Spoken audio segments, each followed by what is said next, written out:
Vous êtes à la source de l'actualité, à toutes et à tous, bonsoir. Les titres du journal. Présidentielle de décembre 2025, accompagnement des organisations de la presse et de la société civile, des chèques sont remis aux différentes structures.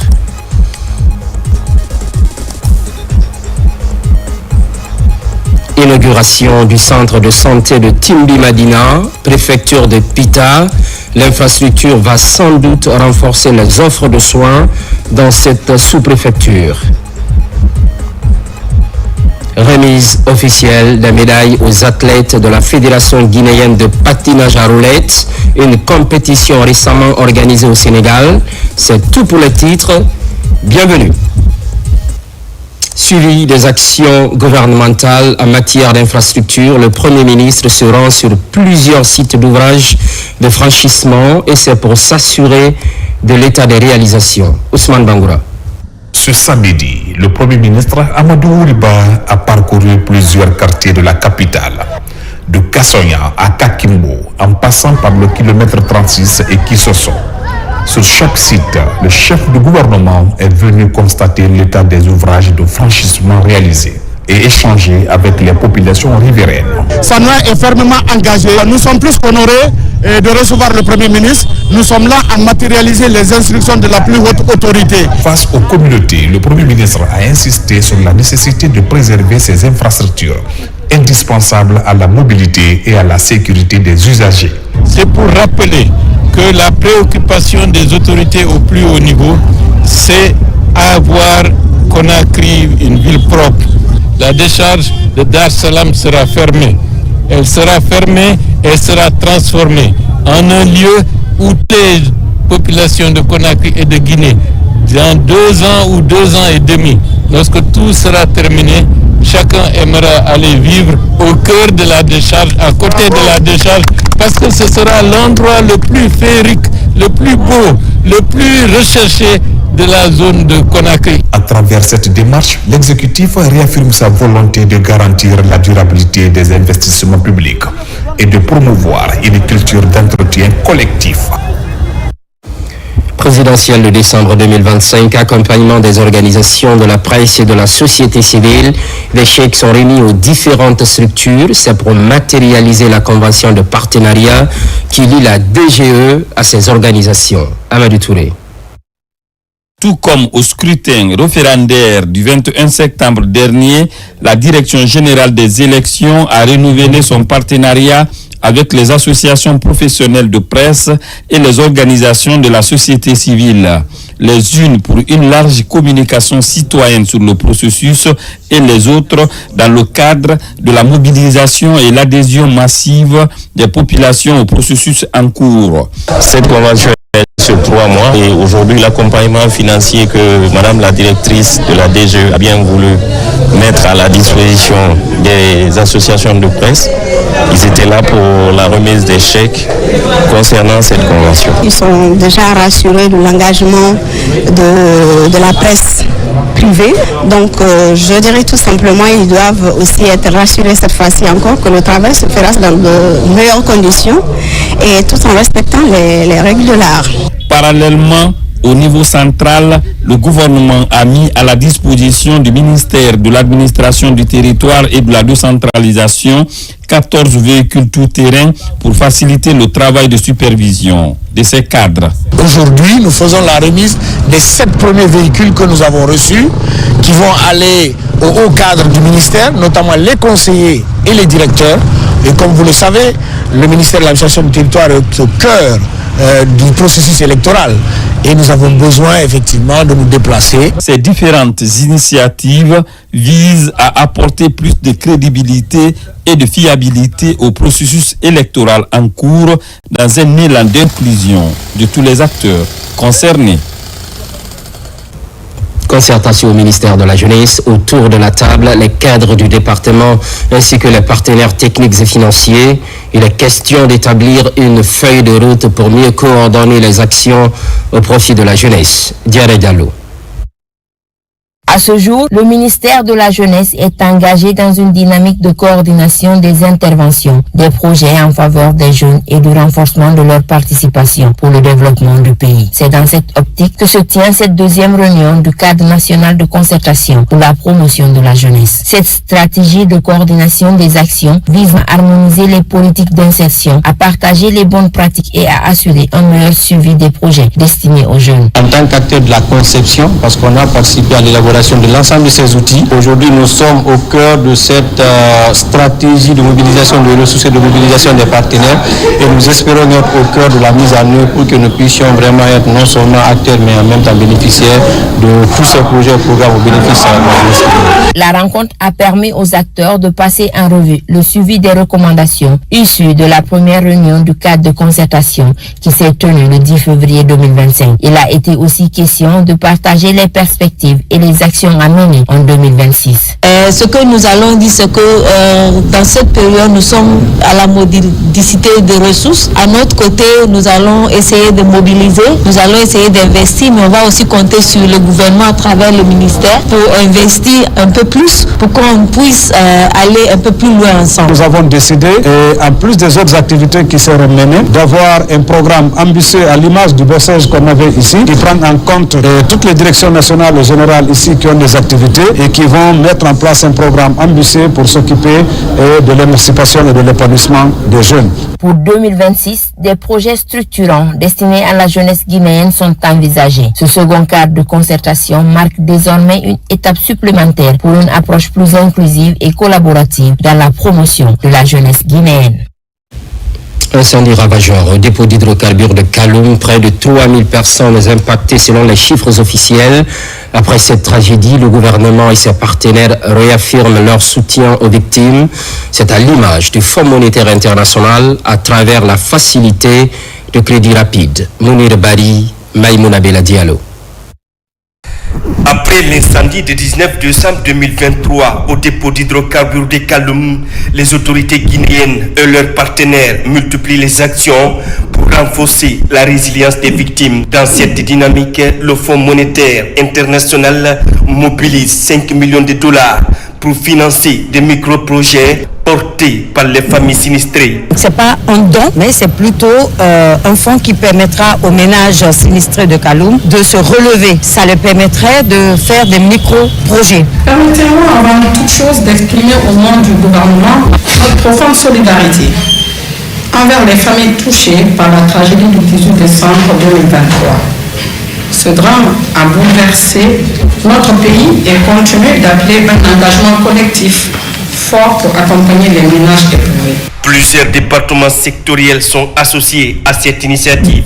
Le protocole d'accord relatif à l'utilisation des ressources de la facilité de crédit rapide est désormais signé. L'objectif du fonds de la facilité de crédit rapide, qui est une facilité conçue pour apporter un soutien immédiat en situation de choc, est d'accompagner les autorités dans l'implémentation d'activités savamment sélectionnées pour atténuer l'impact de l'incendie du dépôt principal des hydrocarbures de Kaloum.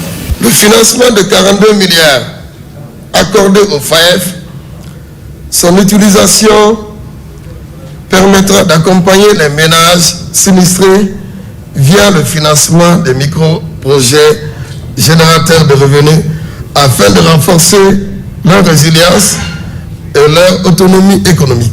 L'incendie du principal dépôt d'hydrocarbures affecte plus de 3000 personnes. Depuis, divers mécanismes de soutien sont mis en place pour améliorer les conditions de vie des victimes.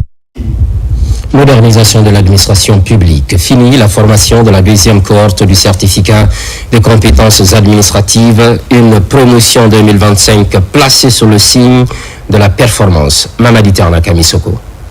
C'est avec solennité que l'INFP a procédé à la clôture de la formation de la deuxième cohorte de la promotion 2025 du certificat de compétences administratives.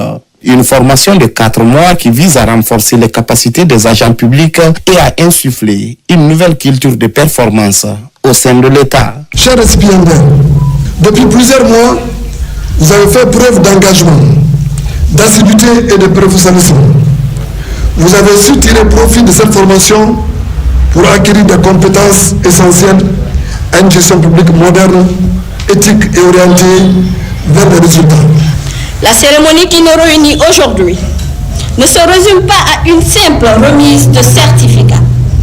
Elle marque l'aboutissement d'un parcours exigeant, le couronnement d'efforts soutenus et le symbole d'un engagement collectif au service de la compétence, de l'éthique et de la performance administrative. Cette deuxième cohorte porte désormais le nom de Aboubakar Kourouma, secrétaire général du ministère du Travail et de la Fonction publique, en hommage à son leadership et à son engagement en faveur de la professionnalisation des services publics. Chers membres, chers auditeurs, chers certifiés de cette deuxième promotion, vous avez, comme la présidente l'a dit, embrassé des savoirs, aiguisé des compétences, mais surtout surmonter des défis. Unis par la cohésion et animés par la détermination, les membres de cette nouvelle cohorte affirment leur volonté de devenir des acteurs du changement administratif tout en s'engageant à servir l'État avec intégrité et efficacité. Par ailleurs, soins de santé primaire. Un premier groupe s'approprie la thématique. Ce sont 200 agents de santé majoritairement issus des zones rurales. Adia Toubari.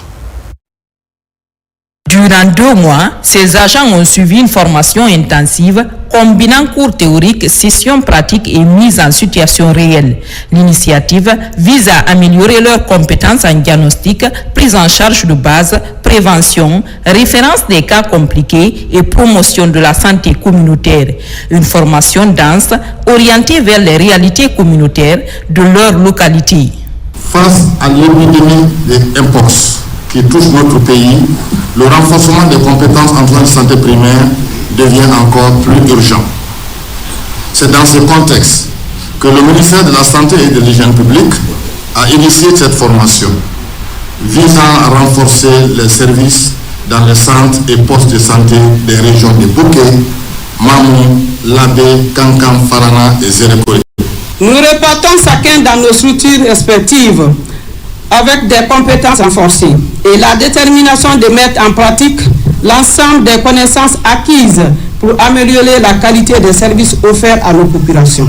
L'Institut de perfectionnement du personnel de santé a accueilli cette première vague d'apprenants en santé primaire. Pour les autorités, le renforcement de capacités est une opportunité unique, surtout dans les localités où les besoins sanitaires restent immenses. Vous avez acquis des compétences théoriques solides et des savoir-faire pratiques essentiels grâce à l'appui d'encadreurs talentueux et expérimentés. Ces acquis sont un levier puissant pour améliorer la qualité des services et faire progresser durablement nos indicateurs de santé. Avec cette première promotion prête à rejoindre les communautés, la Guinée, à travers l'Institut de perfectionnement du personnel de santé, fait un pas de plus vers un système de santé primaire plus fort, plus accessible et plus résilient.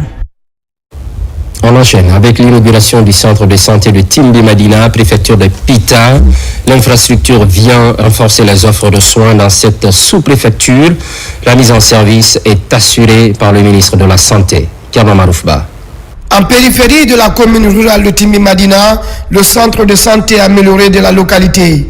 Cette structure sanitaire vient renforcer l'offre de soins aux 70 000 habitants de cette sous-préfecture. Aujourd'hui opérationnelle, la structure comprend un bloc opératoire, des salles d'accouchement, un laboratoire équipé, une pharmacie, une maternité, une salle pour l'imagerie médicale, des salles d'hospitalisation et un logement. L'inauguration de ce centre de santé amélioré de Timbi Madina, qui nous réunit ici, est un rêve de longue date qui se réalise. Nous avons une profonde reconnaissance envers le gouvernement guinéen sous le leadership éclairé de son Excellence Mamadi Doumbouya. Cette infrastructure est une référence pour le rayonnement de la santé publique de par sa valeur cardinale, socle de la vie. Je vous invite à prendre toutes les dispositions utiles pour entretenir ces bijoux. Réalisé dans les normes sanitaires, le centre de santé amélioré de Timbi Madina est financé par la Banque islamique de développement. L'idée vise à rapprocher les offres de soins en zone rurale. Cette réalisation s'inscrit pleinement dans la vision du président de la République, son Excellence M. Mamadi Doumbouya. Tient à la santé de chaque Guinéenne et de chaque Guinéen, où qu'il se trouve. Aujourd'hui, avec ce centre de santé, les nouveau-nés, les enfants seront vaccinés ici. Les femmes pourront accoucher ici. Des consultations pourront se faire également ici, à vos côtés. Dans cette même dynamique de rapprocher les structures sanitaires des populations, le ministre de la Santé et de l'Hygiène publique a procédé à la mise à disposition de ce centre de santé à la commune urbaine de Pita, situé au quartier Guémet. Santé communautaire, sensibilisation et formation. Un vaste programme qui se déroule à Conakry. 20 femmes sont concernées et une manière d'améliorer les comportements liés à la santé reproductive. Nabi Kamara.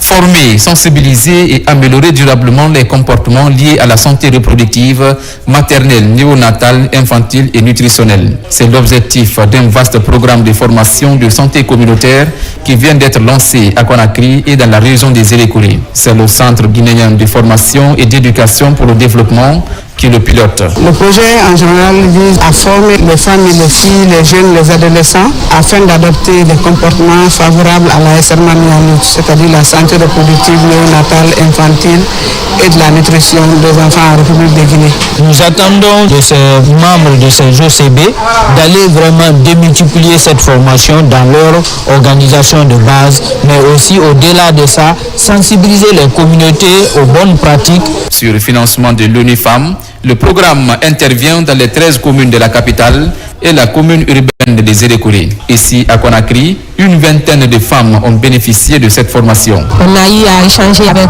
les filles, les femmes, parce qu'il faut savoir qu'il y a eu de différentes générations qui étaient réunies ici. On a partagé beaucoup d'expériences qu'on savait et on ne savait pas avant. Ensemble, on va essayer de s'organiser, de faire, même si c'est une causerie entre les mamans, pour pouvoir faire passer le message. Ce programme prévoit la formation de 100 à 500 jeunes et 1000 à 2000 femmes afin de renforcer leurs connaissances et leur capacité à adopter les comportements favorables à la santé familiale et communautaire. A signalé que le 28 novembre dernier, la représentante de l'ONU Femmes, Dr Djenaba Dao, en mission de travail en Guinée, a rencontré les organisations communautaires de base impliquées dans ce programme.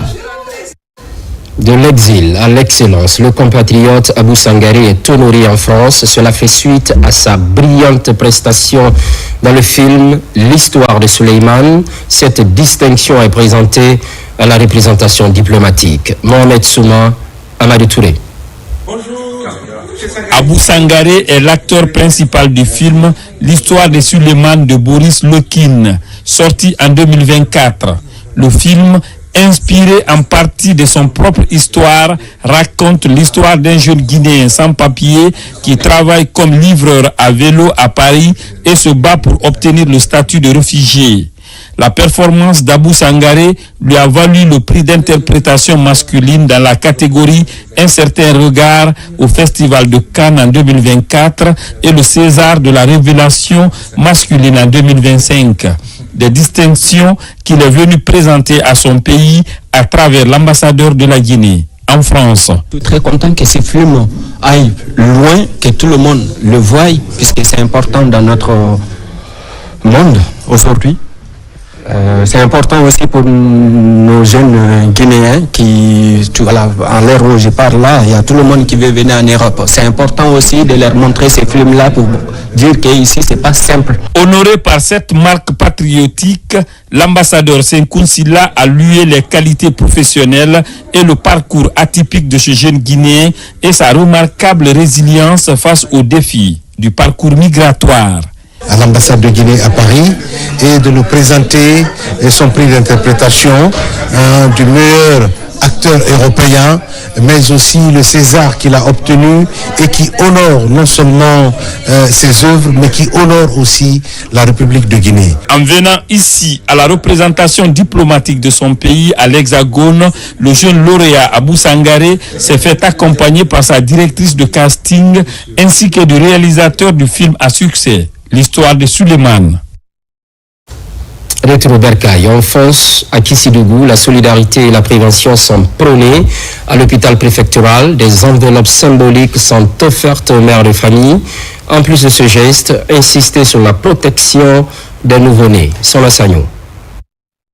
À l'hôpital préfectoral de Kissidougou, la directrice générale des impôts a effectué une visite à la maternité pour rencontrer les mères et partager un moment de solidarité.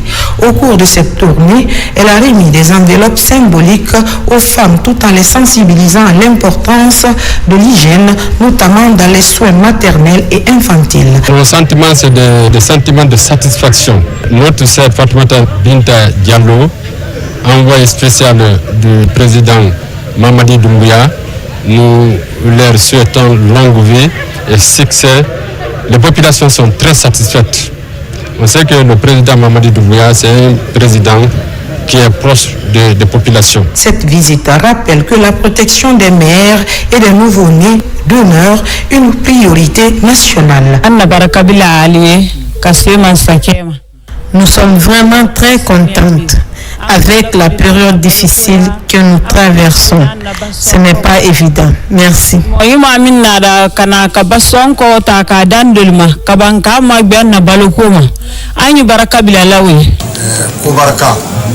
Ce geste arrive à un moment précieux.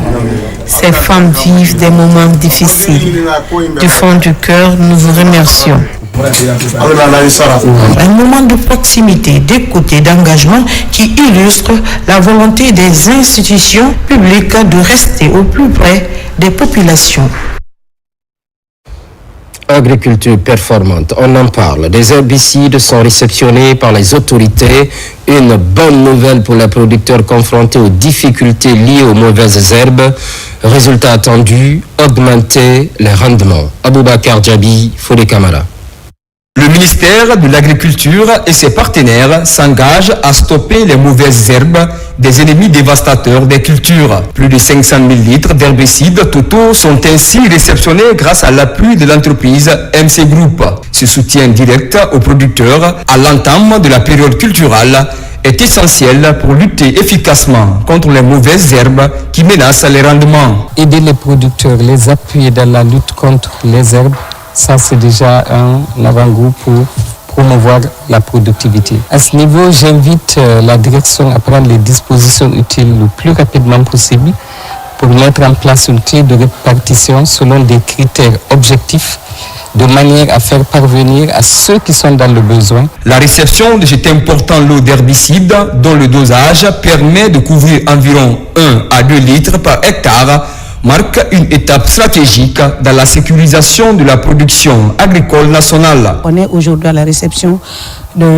d'herbicides total. Je pense que ça a plus d'importance que beaucoup d'autres pesticides parce que nous ne restons pas sans savoir que les désherbages coûtent tellement cher à la population que certains n'ont pas la force de produire beaucoup d'hectares. Donc ces herbicides reçus total. Et je me réjouis pour dire que c'est venu à temps et ça sera mis à disposition pour que les agriculteurs puissent faire des herbages à temps pour être dans le calendrier agricole. La distribution de ces herbicides totaux sera assortie de sessions de sensibilisation à l'intention des utilisateurs afin de garantir leur application selon les normes rigoureuses de sécurité et de protection de l'environnement. Ce qui, entre autres, concentre l'actualité ce samedi, l'appel du gouvernement au grand nettoyage massivement suivi dans la capitale. Les habitants de Conakry étaient dans les rues pour débarrasser les immondices. Mariam Kamara.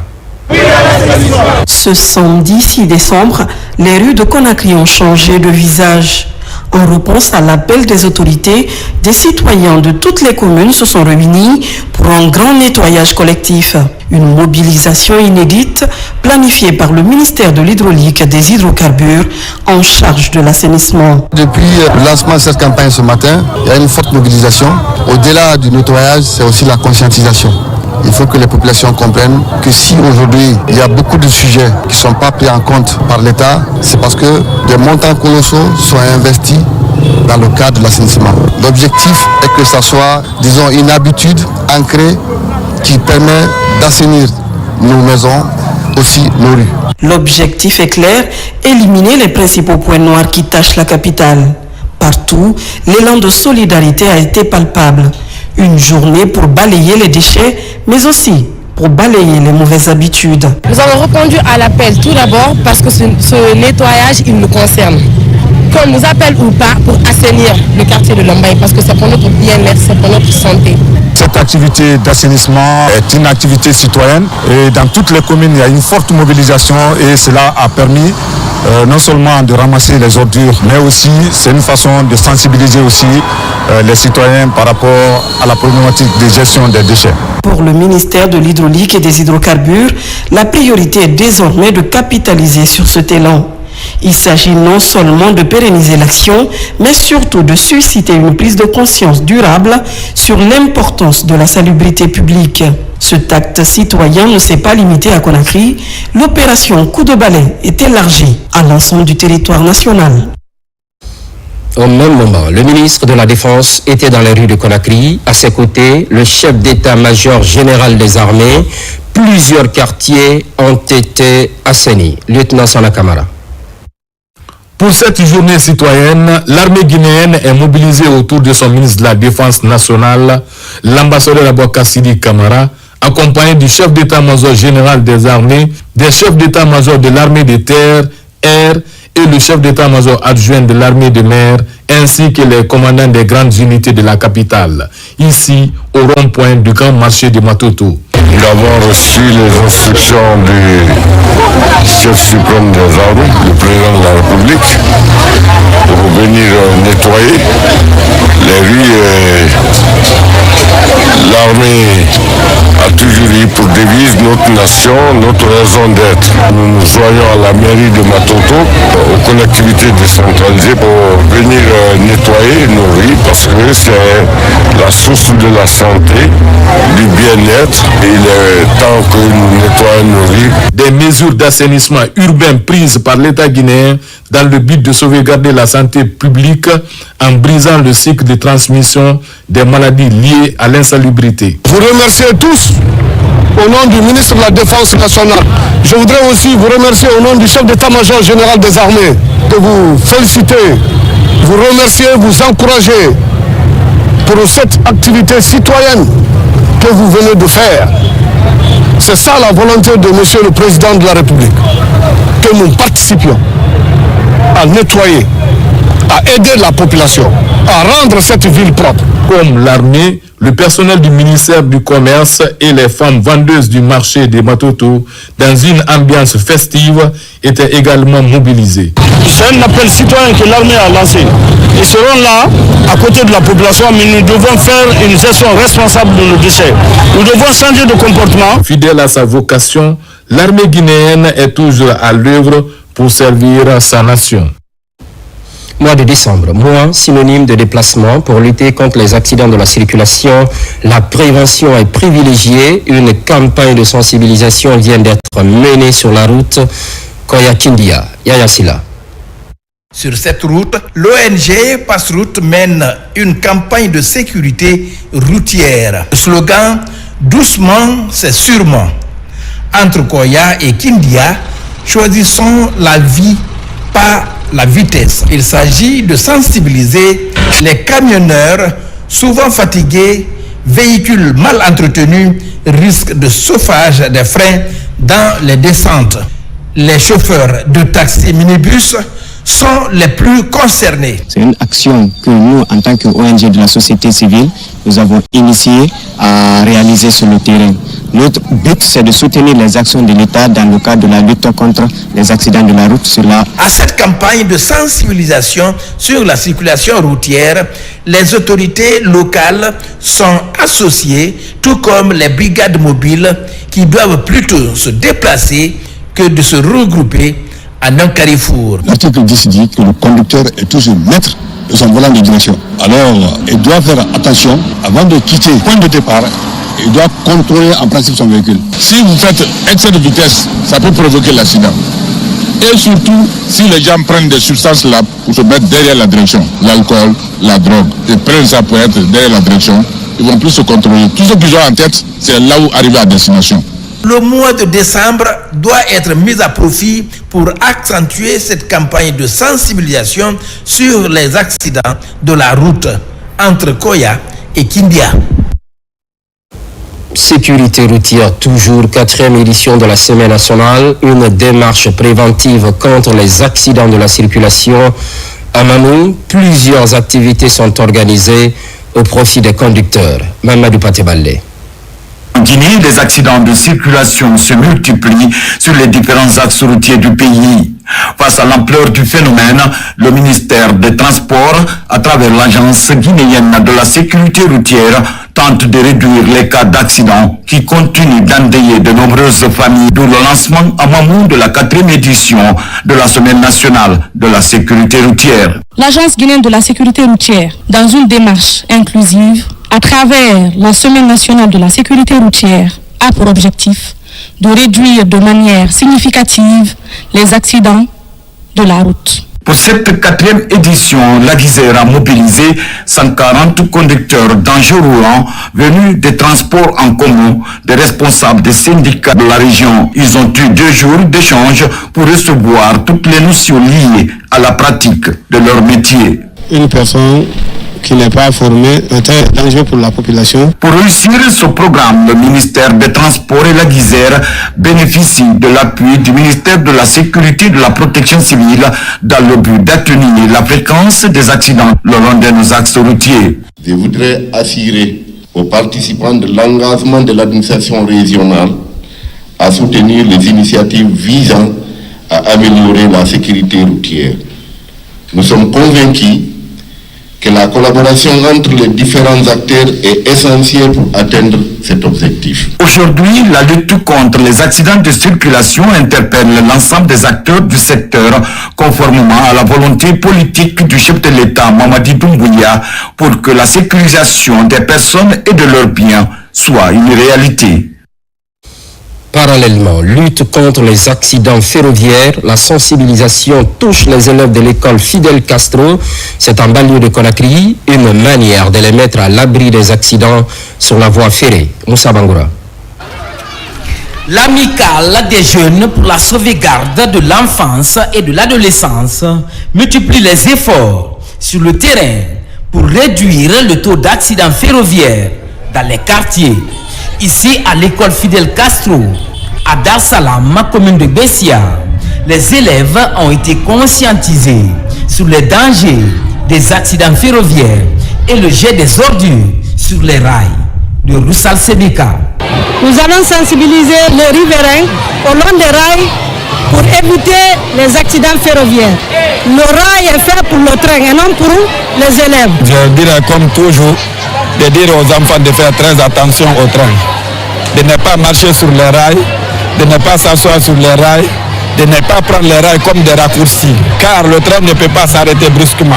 Enseignants et responsables du quartier saluent l'initiative, une initiative qui contribue à sauver des vies.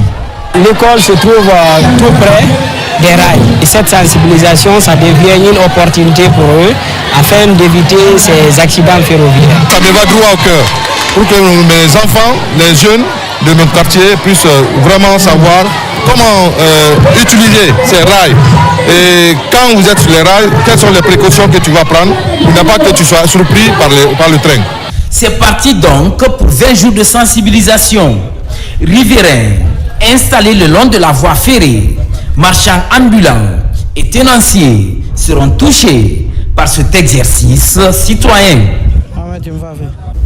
Et puis, un parc sportif et de loisirs pour la jeunesse. L'espace va contribuer à l'encadrement de la couche juvénile, un geste de Rissal Frigia qui élargit son appui à des enfants vulnérables. Kernos Mandialo. Le centre sportif et de loisirs de Fria, entièrement financé par Russal Frigia, vient répondre à une double demande, celle d'offrir aux jeunes et aux enfants un espace pour leur épanouissement, mais aussi contribuer à la modernisation d'une ville où la pratique du sport est traditionnellement ancrée. Pour Russal, c'est à nouveau la preuve d'un engagement à soutenir le développement durable à travers des projets à fort impact socio-économique. Ça fait 2 ans que je suis venu pour travailler ici en tant que le directeur général de cette société Russal. Ici, il y avait une montagne des ordures, exactement ici, dans ce parc.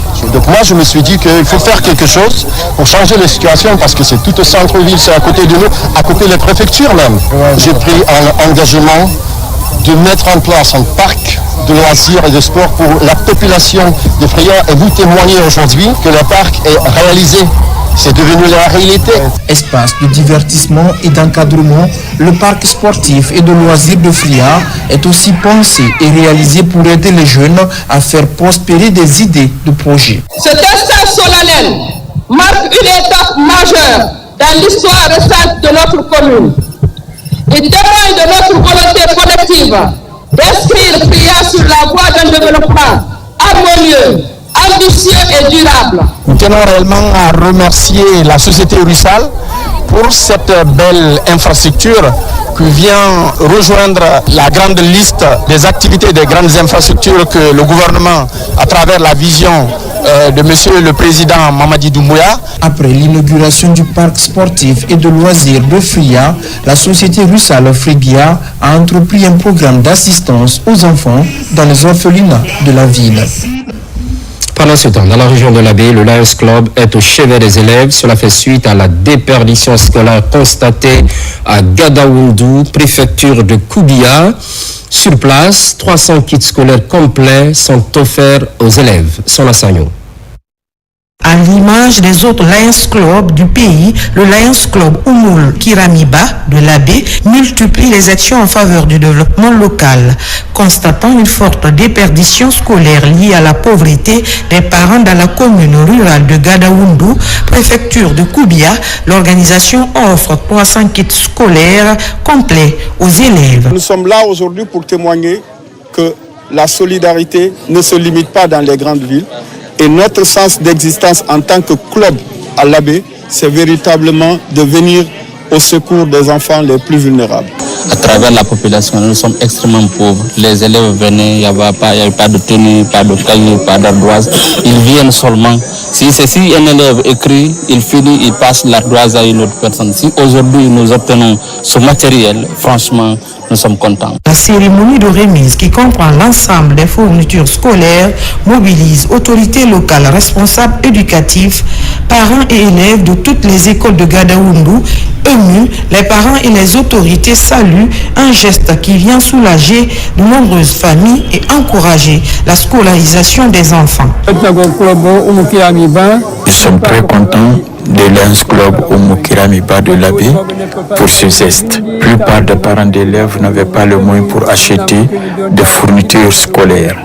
Cela contribuait à l'abandon scolaire. Au terme de cette action solidaire, le Lions Club Oumoul Kiramiba réaffirme son engagement à poursuivre ses œuvres sociales au profit des personnes vulnérables dans l'ensemble de la Moyenne-Guinée.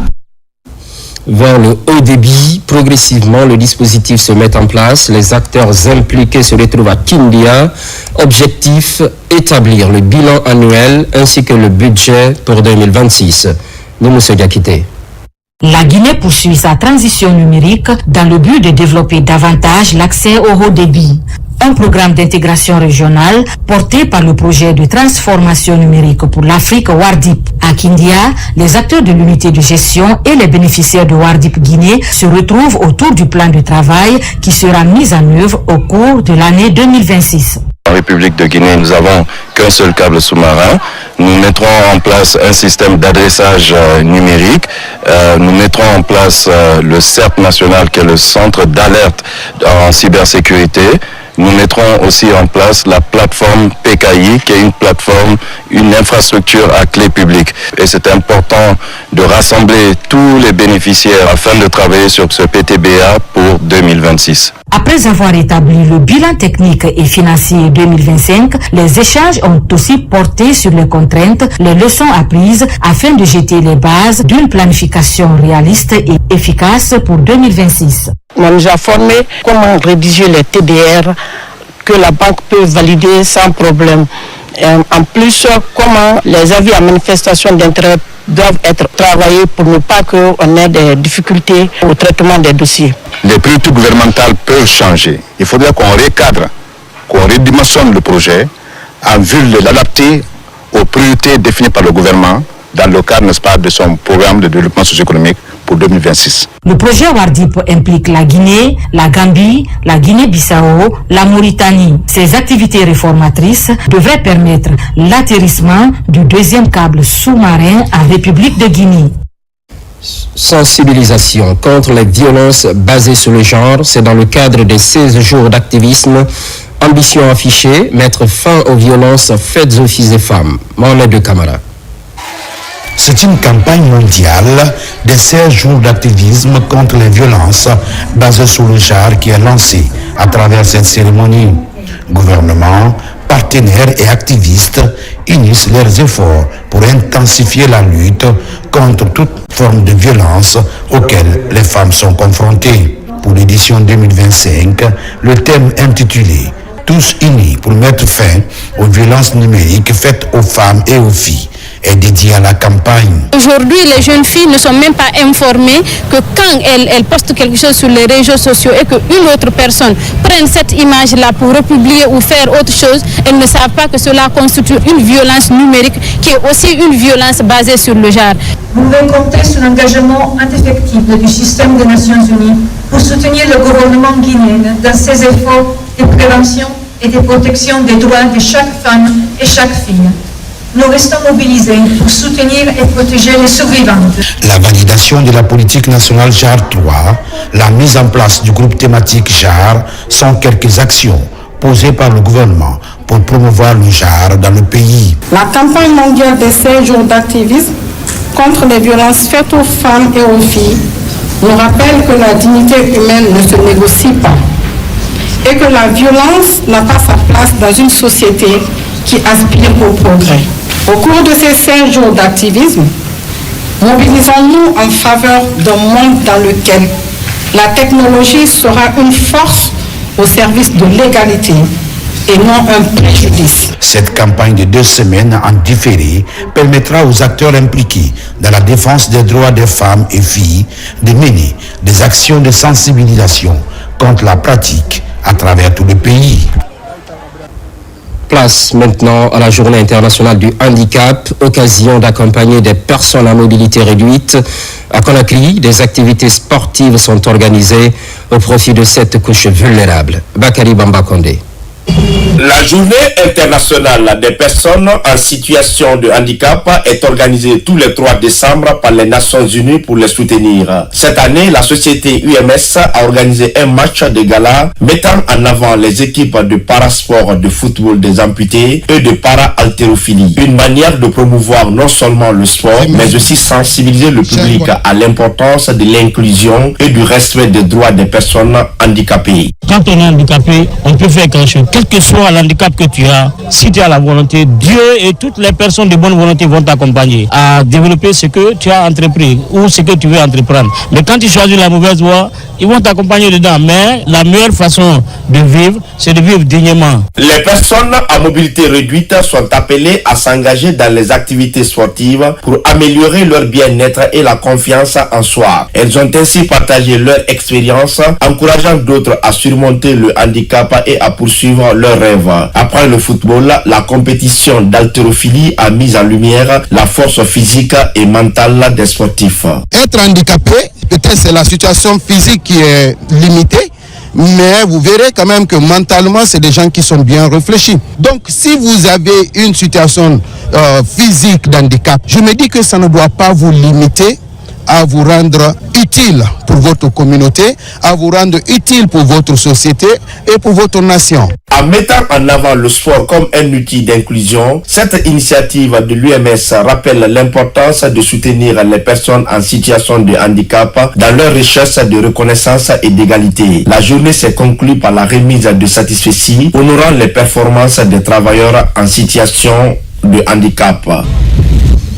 Tout est question de mental. Sport sur fond de réjouissance, remise officielle des médailles aux athlètes de la Fédération guinéenne de patinage à roulettes, une compétition récemment organisée au Sénégal. L'activité est présidée par le ministre des Sports, Abdoulaye Diallo. Des médailles d'argent pour la place de vice-championne et le trophée de meilleur joueur de la CAN de patinage de football skating, raflé par Fayamara, c'est la moisson de l'équipe nationale de Guinée. Une compétition disputée à Dakar du 17 au 21 septembre 2025 avec la participation de 11 pays sur les 17 membres du continent. Cette performance exceptionnelle honore son Excellence, Monsieur le Président de la République, Mamadi Doumbouya, et votre soutien constant à notre fédération qui regroupe aujourd'hui une trentaine de clubs à travers le pays. Logée dans un groupe relevé, l'équipe guinéenne a affronté le Cameroun, la République démocratique du Congo et le Mali, enregistrant 2 victoires et un match nul pour se hisser en finale qu'elle a perdu contre le Sénégal, pays hôte. Avec cette première expérience réussie, l'heure est à la communion pour rehausser ce sport en Guinée. Que ce soit le patinage à roulettes ou on le dit en anglais, le skating, c'est la même chose. Nous ne devons pas avoir 2 fédérations. C'est pour cela que nous voulons appeler tout un chacun à rejoindre la fédération pour faire une seule fédération et travailler ensemble. Et vous devez être fiers de vous. Après le rendez-vous de Dakar, l'équipe nationale de patinage est attendue à Dubaï courant décembre pour le mondial de rollball et février 2026 pour le football skating dans le même pays. L'actualité évolue en Guinée, notre paradis, terre de richesse et d'innovation. Les programmes se poursuivent, constante fidélité à toutes et à tous. À très vite.